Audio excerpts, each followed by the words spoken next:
L'État-providence est un système dans lequel on accorde un rôle plus important à l'État en matière d'économie et de vie sociale. Jouant alors un plus grand rôle dans le bien-être social des citoyens, l'État-providence vient reconnaître sa responsabilité dans la gestion de risques liés à la vie en société. Il vise entre autres à fournir aux citoyens l'accès à des services essentiels autrefois marchandisés, à redistribuer les richesses entre les différentes composantes de la société, en plus d'établir une solidarité au sein de la population. Historiquement, le développement de l'État-providence provient de la nécessité de répondre aux besoins de la population dans un contexte de changement historique important, notamment lors de la Révolution industrielle. Celle-ci aura eu des effets déstructurants, détruisant ainsi les modes pré-industriels de reproduction de la société qui se fondaient sur la famille, l'Église et les corporations.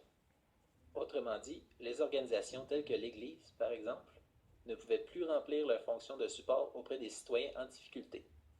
De ce fait, la société collective, par le biais de l'État, s'est vue obligée de prendre en charge ceux qui ne pouvaient subvenir à leurs propres besoins. Toujours dans une perspective historique, on distingue trois modèles importants d'État-providence, chacun établi sur une période donnée. La période du modèle bismarckien, la période du modèle beveridgien et la période du modèle français. Le modèle bismarckien se situe entre 1870 et 1935, marqué par un mouvement en faveur des assurances sociales pour les ouvriers. Ce mouvement fait suite à un contexte de nouvelle civilisation du travail prenant naissance avec la révolution industrielle. Le modèle bismarckien voit le jour lorsqu'en Allemagne, le chancelier Bismarck vient mettre en place un système d'assurance sociale venant contrer l'influence de plus en plus importante du socialisme auprès de la classe ouvrière en pleine effervescence, socialisme auquel le chancelier Bismarck s'opposait farouchement. Le modèle bismarckien vient donner un nouveau rôle à l'État, promouvoir le bien-être de tous les membres de la société, notamment par la création d'une assurance contre les accidents au travail, d'une assurance maladie et d'une assurance contre l'invalidité et les désagréments de la vieillesse. Ce modèle s'étendra sur toute l'Europe durant cette période. Quant au modèle beveridgien, celui-ci prend forme au début des années 1930, mais ce n'est que suite à la Seconde Guerre mondiale qu'il se concrétisera. Ce modèle naît en 1942 en Angleterre avec le rapport Social Insurance and Allied Services, écrit par Lord William Beveridge. Celui-ci développe la notion de l'état de bien-être et vient proposer l'idée d'une protection universelle pour tous les citoyens financée par l'impôt et non pas seulement par les démunis et les travailleurs. Le troisième modèle, soit le modèle français, est une combinaison des deux précédents. Initié en France par le juriste Pierre Laroque en 1945, ce modèle d'État-providence vise autant un système de sécurité sociale pour les travailleurs et les démunis que la mise en place d'un système centralisé, généralisé et global. À la fin des années 70, les États-providence subissent une autre mutation. On parle alors de crise des États-providence où l'on critique les coûts sans cesse croissants de la sécurité sociale. D'autres estiment qu'il est la cause de l'individualisme de plus en plus présent dans la population. Mais en dépit de ces détracteurs, plusieurs systèmes politiques demeurent influencés par les principes de l'État-providence. Pourquoi privatiser les services publics? Dans une vision moderne de l'économie, ces services, qui appartiennent à la collectivité, doivent plutôt être vus comme des opportunités d'investissement qui peuvent générer des milliards de bénéfices. Il faut les vendre. Ces 30 dernières années, on a eu la chance de voir de nombreuses privatisations. Par exemple, en Allemagne de l'Est, où il a été possible de racheter des centaines d'entreprises publiques à très bas prix, grâce à une équipe de liquidateurs internationaux, sans devoir demander l'avis de la population. Au Royaume-Uni, ce sont les chemins de fer qui ont été rachetés par des entreprises privées. Belle opération, car en moins de 3 ans, elles ont récupéré en subside ce qu'elles avaient dû dépenser. À Paris, la distribution d'eau était entièrement passée dans les mains du privé. Malheureusement, la ville a tout racheté en 2001, car la population en avait marre de payer un peu plus, et avait compris que les canalisations n'étaient plus entretenues. Heureusement, grâce à la crise, la population n'est plus un obstacle, car l'Union européenne exige les privatisations pour prêter l'argent. En Italie, bien que 95% de la population se soit prononcée en 2011 contre la vente de la distribution d'eau et que cela ait été inscrit dans la Constitution, l'Union européenne et les corporations continuent à faire pression. En Grèce aussi, les chemins de fer, la poste, des îles et la distribution d'eau sont à vendre pour une bouchée de pain et malgré la résistance de la population. C'est le moment de faire des affaires.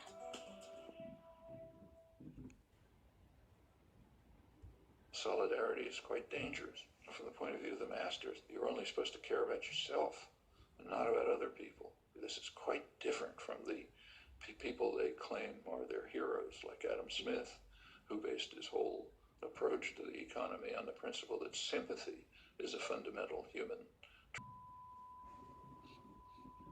Bonjour et bienvenue dans cette édition spéciale du Fil d'actu. Figurez-vous qu'on s'est penché en détail sur la réforme des retraites.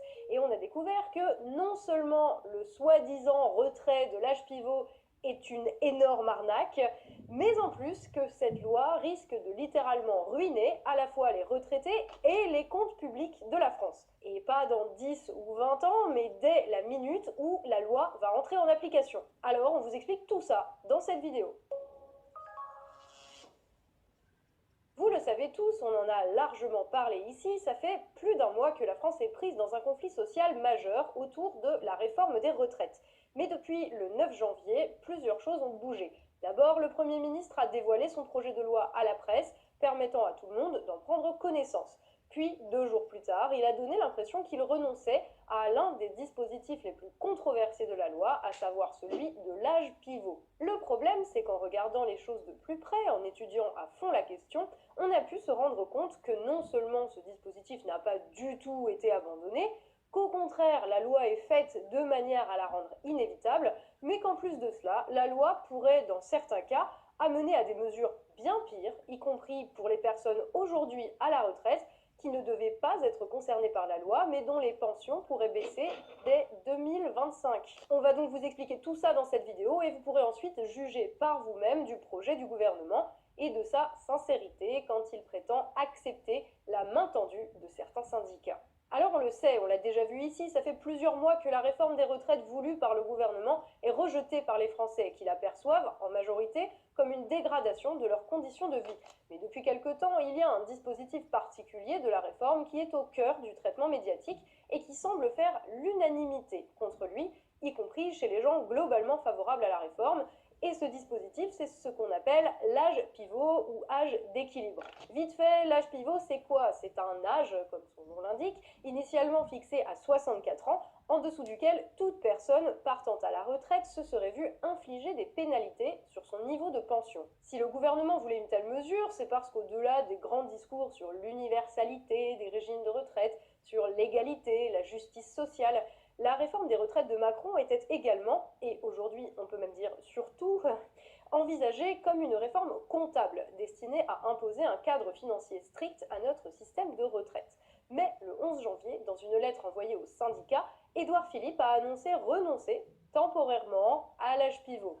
Alors pourquoi? Il faut rappeler que le retrait de l'âge pivot, ça n'a jamais été la revendication majeure des grévistes, qui ne le voyaient que comme un problème parmi d'autres. Par contre, c'était la demande de la CFDT, un syndicat proche d'Emmanuel Macron et globalement favorable à son projet, mais qui voyait d'un mauvais œil que la réforme mêle de grands principes et des dispositifs techniques. Retirer l'âge pivot, dans ce contexte, c'était donc avant tout une manœuvre assez grossière, céder à la demande d'un syndicat ami qui n'a jamais appelé à la grève pour donner l'illusion d'une volonté de dialogue et casser la sympathie de la population envers les grévistes, alors que le gouvernement était jusque-là perçu comme le principal responsable de la paralysie du pays.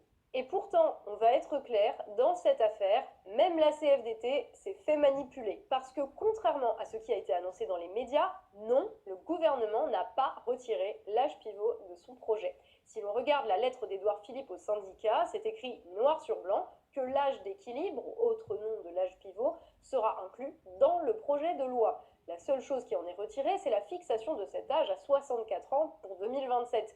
Officiellement, ce sera aux partenaires sociaux, les syndicats et les organisations patronales de le fixer d'ici avril pour être intégré dans la loi. Sauf qu'en vrai, la loi est faite de telle manière que les syndicats n'auront pas d'autre choix d'ici avril que de se ranger derrière le gouvernement. Et on va même voir que d'ici là, les modalités de l'âge pivot pourraient être encore durcies, et même que ce durcissement pourrait n'être qu'un avant-goût de ce qui nous attend, et qui pourrait aller jusqu'à une baisse brutale des pensions dans les années à venir. Alors, pourquoi? Ce qu'il faut bien comprendre, c'est que le projet de réforme des retraites, le vrai, celui qui a été présenté à la presse, Ce n'est pas un projet de fusion des différents régimes dans un souci d'universalité comme ça nous a été vendu. Un de ses principaux aspects est beaucoup plus terre à terre que cela, c'est l'équilibre financier du futur système. Je suis déterminé, ferme comme vous dites, Ouais. sur l'équilibre du système, l'équilibre financier du système. C'est une Laissez responsabilité. longtemps. Il faut revenir à l'équilibre dans le calendrier du projet de loi.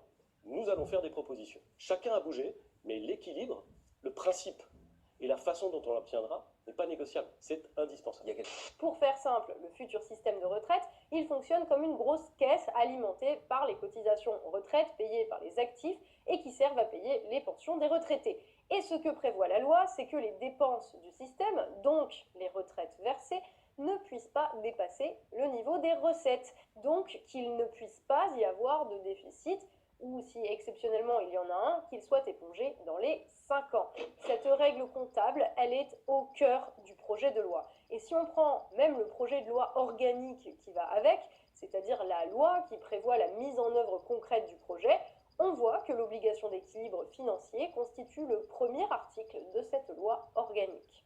Comme ça, cela peut sembler logique, cette règle de on ne dépense pas plus que ce que l'on a. Sauf que ça, c'est valable sur le long terme, où effectivement, laisser une dette se creuser, ça peut finir par devenir très problématique.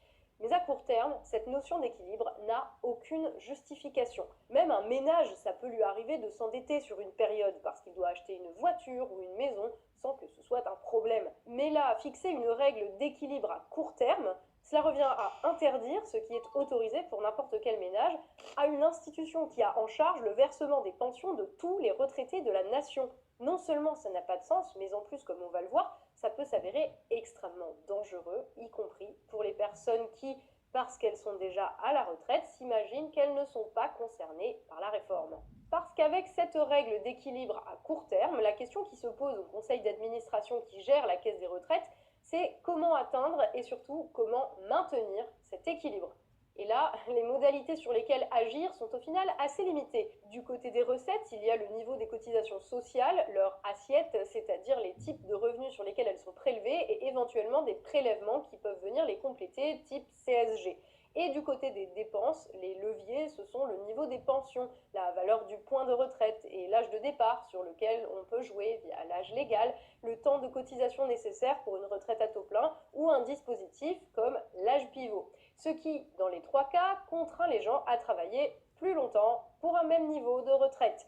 Dès le départ, les marges de manœuvre du conseil d'administration sont donc très limitées. Mais dans les faits, elles sont en réalité complètement nulles, parce que les grandes décisions d'arbitrage sont prises par le pouvoir politique en place.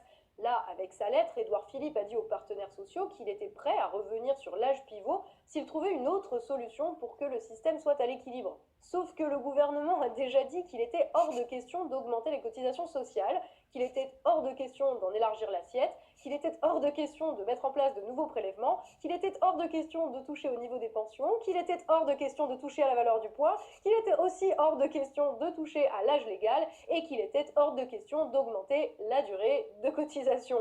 En d'autres termes, pour atteindre les objectifs fixés par le gouvernement, les partenaires sociaux ont le choix entre toutes les options possibles dès lors qu'ils choisissent l'âge pivot. Et au cas où ils choisiraient mal, le gouvernement peut toujours repasser derrière pour corriger leur choix. Voilà aujourd'hui l'état du dialogue social dans notre pays.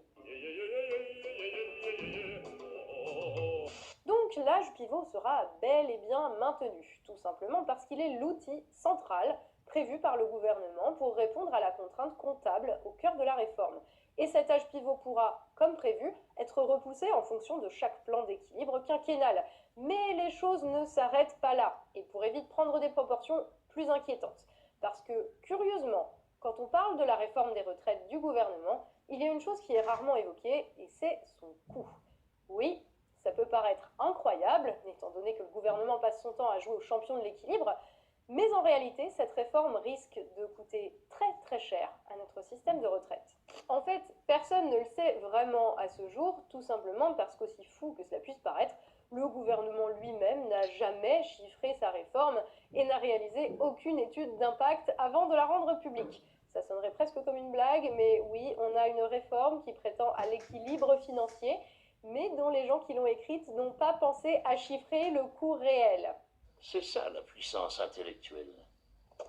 Bac+2, les enfants. Et le moins que l'on puisse dire, c'est qu'entre les baisses de cotisations patronales, les concessions accordées à certaines corporations pour faire passer le projet et la sortie du système de retraite des cotisations sur les hauts salaires, dont nous avions parlé ici dans notre vidéo sur BlackRock, l'addition risque d'être très salée. Par exemple, le journaliste économique Guillaume Duval estime ce coût à 67 milliards d'euros par an, à une chute de 22% des recettes du système de retraite. Ce qui est très impressionnant dans cette réforme, c'est que personne ne comprend comment c'est censé fonctionner, comment les retraites sont censées être financées demain.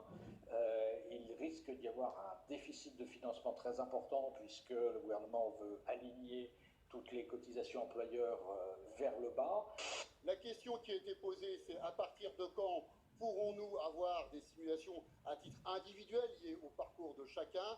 J'ai répondu hier, je réponds encore aujourd'hui, lorsque les paramètres seront au final complètement déterminés et que la loi aura été votée, nous serons bien sûr en mesure de faire des simulations qui seront complètement cohérentes pour l'ensemble des Français.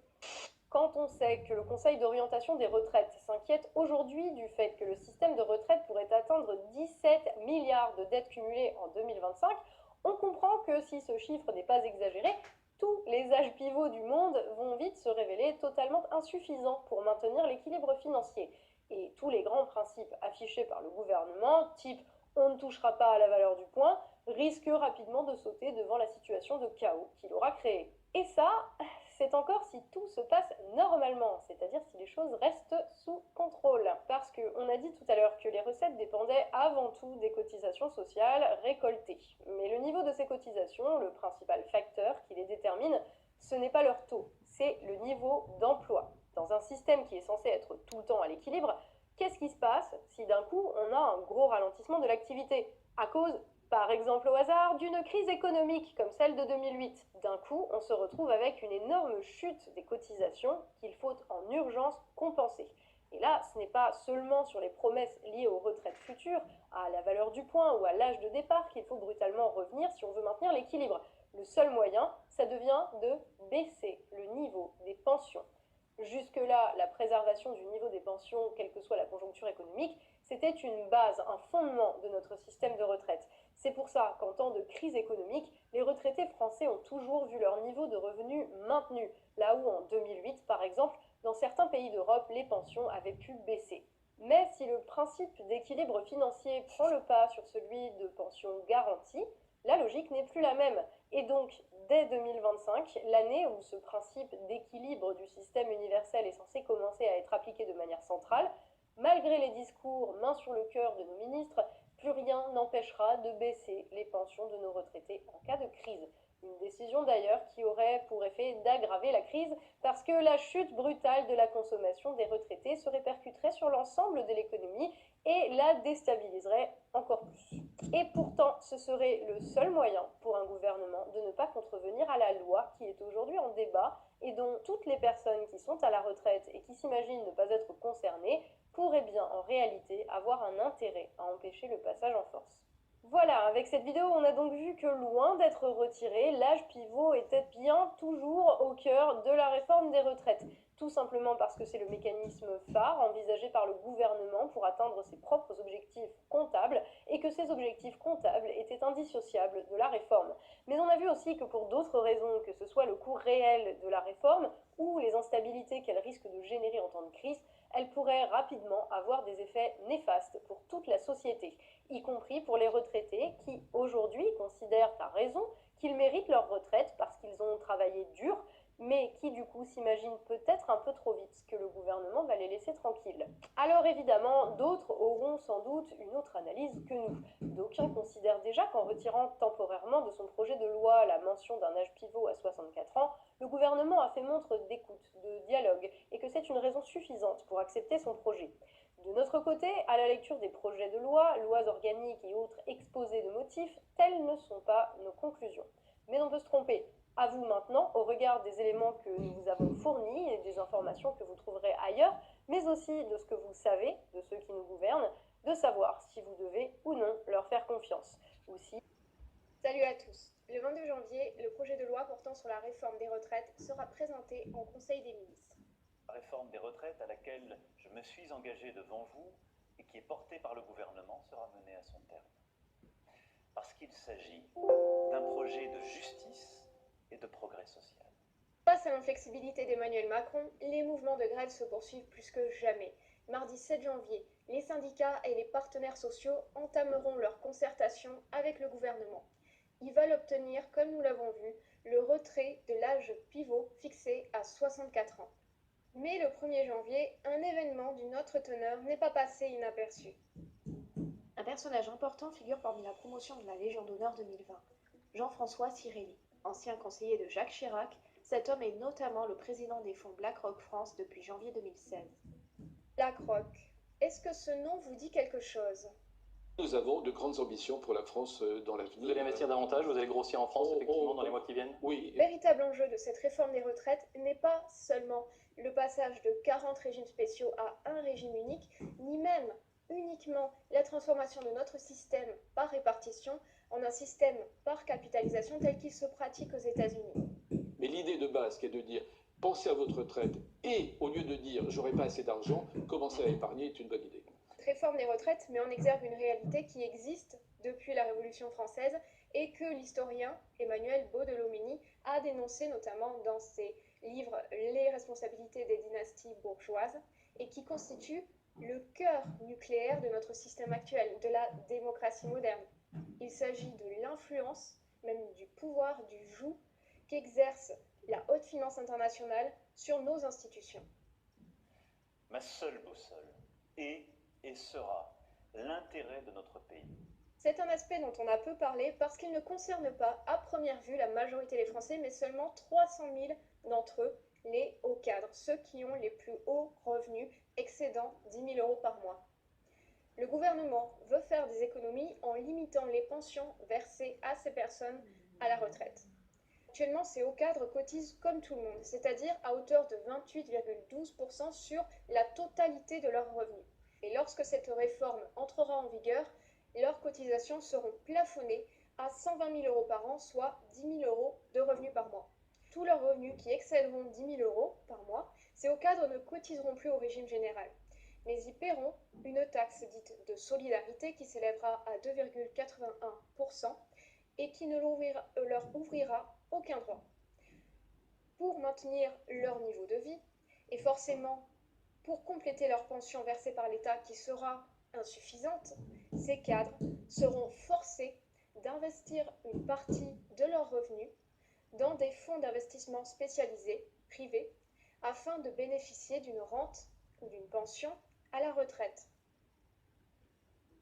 BlackRock est la première multinationale américaine au monde qui finance la plupart des fonds de pension. Son PDG se nomme Lawrence Fink, connu sous le nom de Larry Fink. C'est le système par capitalisation. Elle brasse aujourd'hui 7 trillions d'investissements financiers. Avec Vanguard, elle pourrait posséder 20 trillions d'ici 5 ans. C'est plus que le PIB des États-Unis. On soupçonne la réforme des retraites d'être inspirée par ces hauts financiers, à juste titre. Mais leurs objectifs sont bien plus élevés que d'aspirer quelques capitaux issus des plus hauts revenus français. C'est tout le système de l'Union européenne, ce sont toutes les institutions qui sont gangrénées par ces lobbies financiers tentaculaires. Friedrich Merz, homme politique de la CDU allemande, a notamment été élu 2 fois député européen. Et il ne cesse de réclamer le recours aux fonds spéculatifs pour la retraite. J'avais oublié de préciser, il est président du conseil de surveillance chez BlackRock. BlackRock et les institutions de l'Union européenne, c'est une longue histoire. Depuis la crise de 2009, des procédures strictes ont été mises en place pour contrôler la solvabilité de certaines banques et vérifier qu'elles possèdent bien suffisamment de fonds propres. Bien entendu, ces contrôles doivent être confiés pour éviter tout conflit d'intérêts à des comptables indépendants.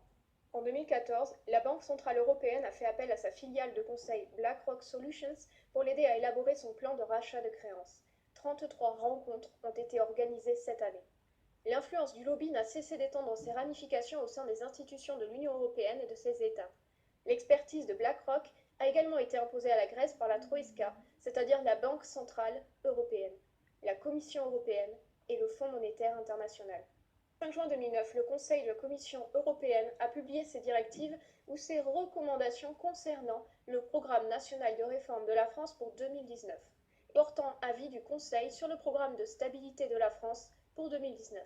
La Commission européenne recommande que la France s'attache en 2019 et en 2020 à veiller à ce que le taux de croissance nominale des dépenses primaires nettes ne dépasse pas 1,2% en 2020, à réduire les dépenses et à réaliser des gains d'efficacité dans tous les sous-secteurs des administrations publiques, à réformer le système de retraite pour uniformiser progressivement les règles des différents régimes de retraite. Ces points ont été définis en concertation avec la société de fonds d'investissement. À la fin de l'année 2019, BlackRock a publié une série d'observations confirmant que ce plan d'action sera repris et poursuivi par la nouvelle Commission européenne élue en novembre dernier. La réforme des retraites actuellement menée en France fait partie du programme. Le plan d'action implique bien entendu l'investissement dans des fonds de pension gérés par des organismes privés tels que BlackRock. Le véritable moteur sous cette réforme, le moteur idéologique, se trouve donc ici, et tout s'enchaîne. En France, 5 mois après l'élection présidentielle de 2017, une rencontre mémorable a lieu à l'Élysée. Emmanuel Macron invite des investisseurs, au premier rang desquels figure Larry Fink, le PDG de BlackRock. Bien entendu, la réforme des retraites portée par Emmanuel Macron comprenait ce projet de capitalisation dans l'intérêt de BlackRock. Emmanuel Macron veut favoriser les privatisations en France. À cet effet, le président de la République a créé une commission dont l'un des membres n'est autre que le patron de BlackRock France, Jean-François Cirelli. Nous croissons en France et nous allons investir davantage en France. Emmanuel Macron et Larry Fink ont continué à travailler ensemble et continuent encore à travailler ensemble sur de nombreux projets pour l'avenir de la France. Par exemple, le 10 juillet 2019, le président de la République a réuni les plus grands pontes de la finance internationale pour s'entretenir sur le climat. Larry Fink se trouve à sa droite. Promulguée le 22 mai 2019, la loi Pacte a notamment introduit ce projet de capitalisation des retraites.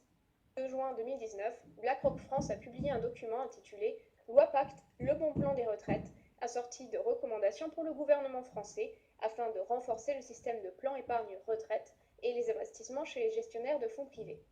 Parmi les dispositions suggérées, on peut lire « S'inscrire dans le cadre du nouveau règlement européen qui instaure le produit pan-européen d'épargne-retraite individuelle. Faciliter ou prévoir la mise en place d'incitations comportementales pour accroître le niveau des contributions volontaires.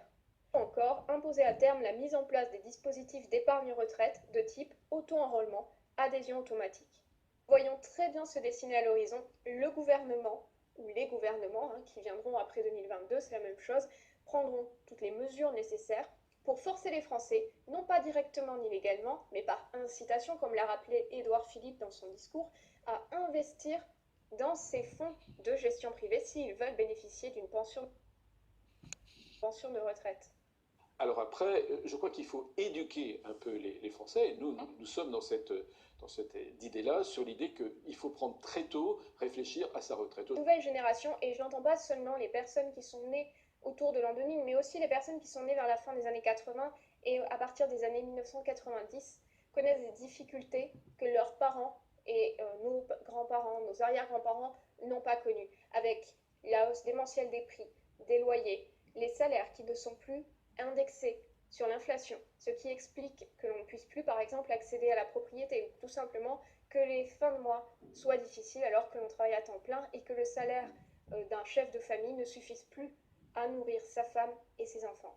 La pension de 1 000 € par mois qui est promise à l'avenir aux personnes qui auront fait toute leur carrière au SMIC, en admettant que ce soit possible aujourd'hui, vu les circonstances, de rester 40 ans, voire plus, 44 ans, au sein de la même entreprise, ou du moins de ne pas connaître de période de chômage, c'est complètement impossible, mais bon, admettons quelqu'un qui aurait travaillé au SMIC toute sa vie bénéficierait soi-disant d'une pension de 1 000 €, sachant que ce n'est pas indexé sur le coût de la vie, et que si le SMIC augmentait jusqu'à plus de 1 700 € d'après les prévisions théoriques qui n'ont rien de réaliste, imaginez alors le coût de la vie. Imaginez ce que représenteront 1 000 € dans 20 ans. En plafonnant les cotisations sur les revenus des hauts cadres à maximum 10 000 € par mois, les caisses de l'État français vont perdre 3 milliards d'euros par an.